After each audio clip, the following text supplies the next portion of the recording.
La Société obstétrique et gynécologique de Côte d'Ivoire, Sogossi, installe ses points focaux des régions du Kabadougou, du Folon et du Bafing.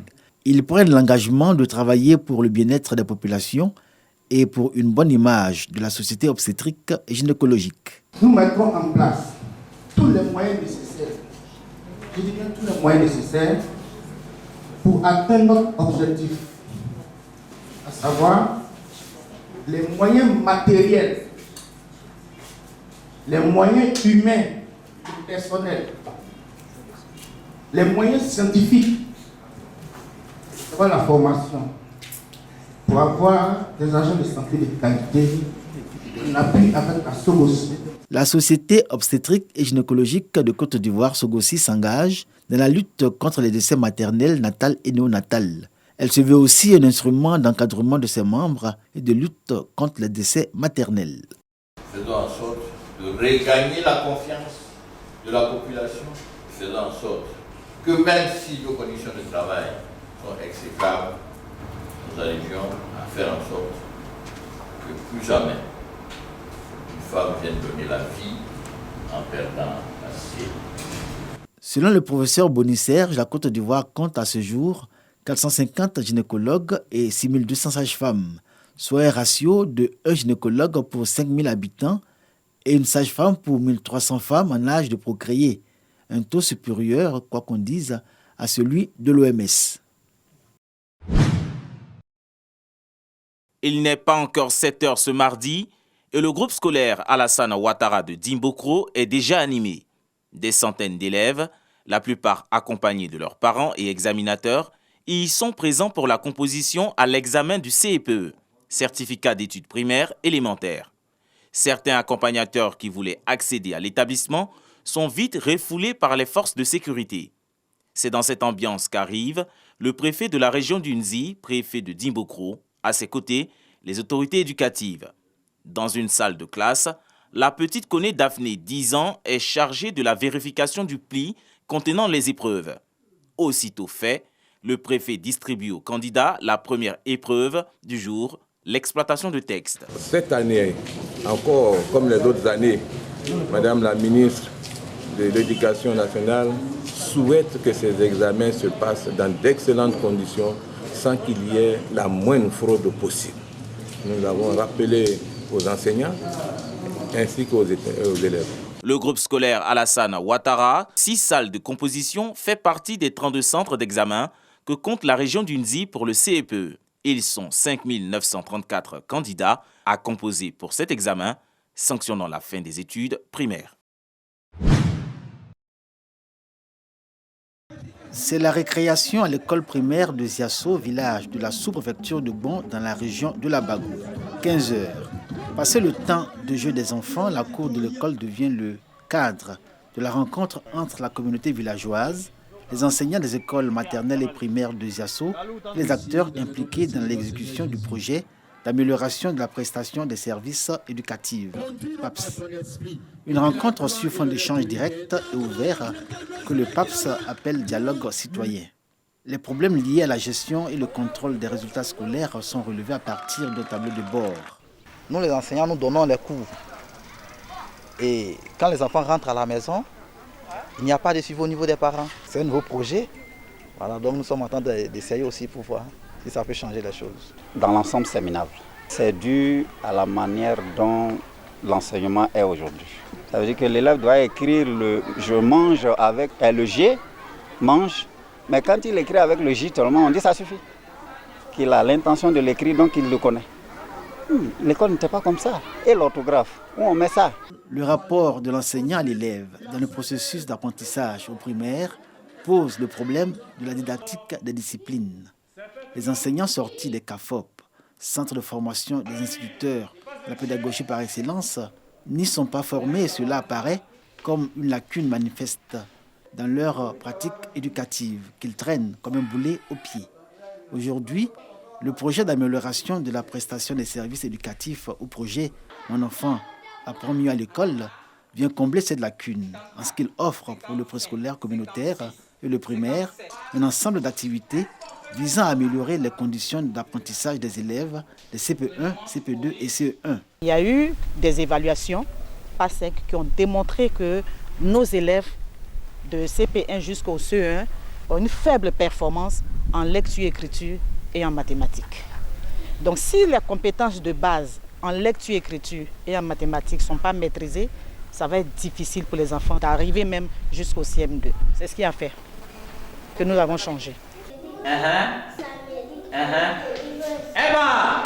Contrairement aux années antérieures où on n'avait pas le préscolaire, il était vraiment très difficile dans les 6 semaines de préapprentissage de pouvoir vraiment démarrer avec nos enfants qui venaient directement de la maison. L'avènement du projet PAPSE a permis d'aider un peu le niveau des enfants. Les enseignants sont appelés à jouer un rôle majeur dans la réussite du projet Mon enfant apprend mieux à l'école. Pour ce faire, la Direction de la pédagogie et de la formation continue, DPFC, procède régulièrement à des renforcements de capacités des enseignants, des CP1, CP2 et CE1 des écoles du projet. Ces renforcements sont même étendus à tous les niveaux hiérarchiques de l'encadrement pédagogique. Les maîtres en bout de la chaîne d'encadrement bénéficient d'un support de travail rénové. Le décodable pour la lecture-écriture et le déchiffrable pour les mathématiques. Nous sommes au niveau du CP2 actuellement. Cette année, l'équipe travaille à pouvoir élaborer le CE1.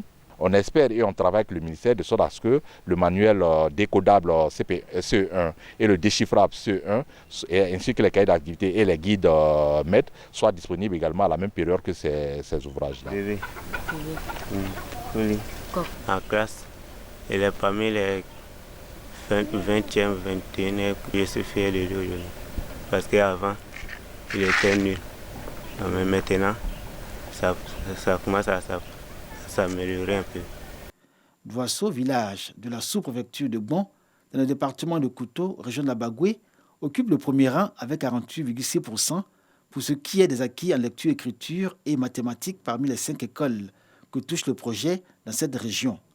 1, 2, 3, 4, 5, 6. Le petit Nzi en classe de CP1 à l'école primaire publique de Douasso peut compter de 1 à 50 au moins, comme tous les enfants de son niveau qui fréquentent les établissements primaires touchés par le projet Mon enfant apprend mieux à l'école.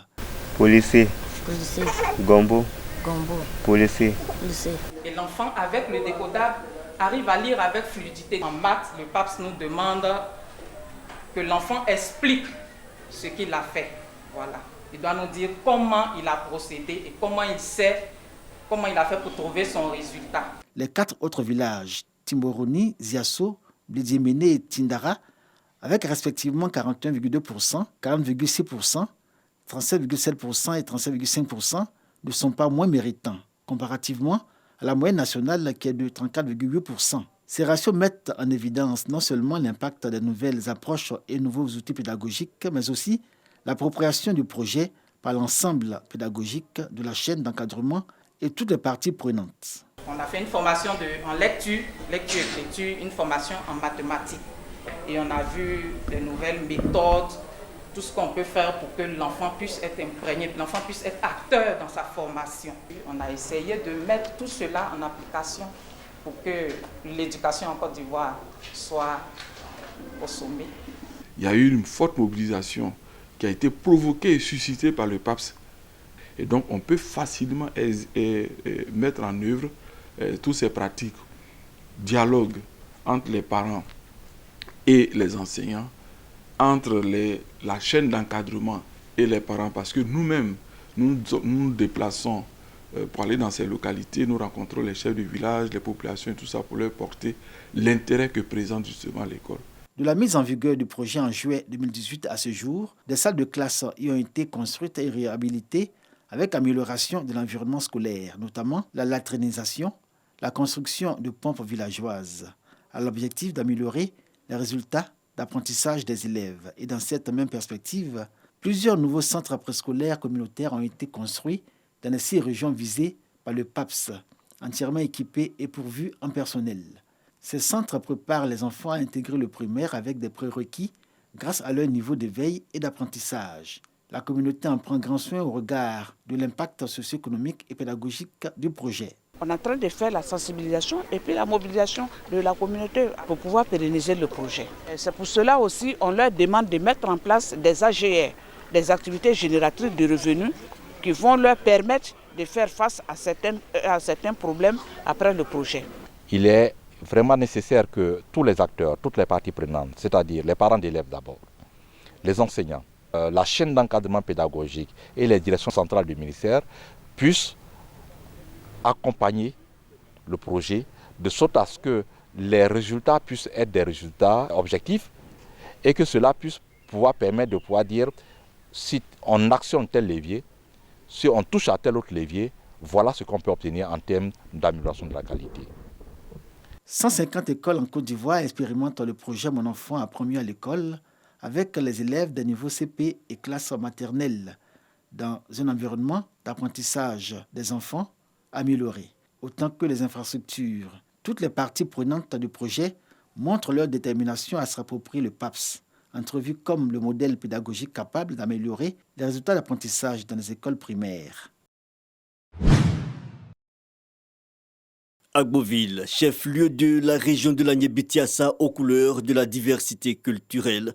Défilé danse traditionnelle, ces élèves de divers établissements scolaires de la région incarnant les différentes communautés de la CEDEAO et hors CEDEAO vivant dans l'Agné-Bitsiassa magnifient la culture africaine. Nous sommes à la première édition des Olympiades, initiée par le préfet de région. Les Olympiades visent à promouvoir la cohésion sociale et la paix entre les peuples. Cette symbiose a permis la fraternité et de renforcer cette fraternité qui a toujours existé.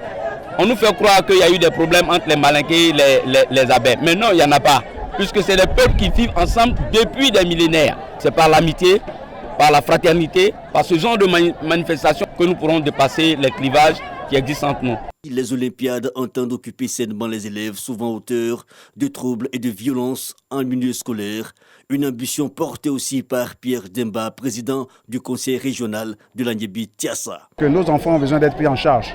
D'abord par les parents qui doivent leur inculquer la culture qui est si riche, mais également par la société tout court qui doivent apprendre à ces enfants à être intégrés, à assurer la cohésion et la paix entre les peuples.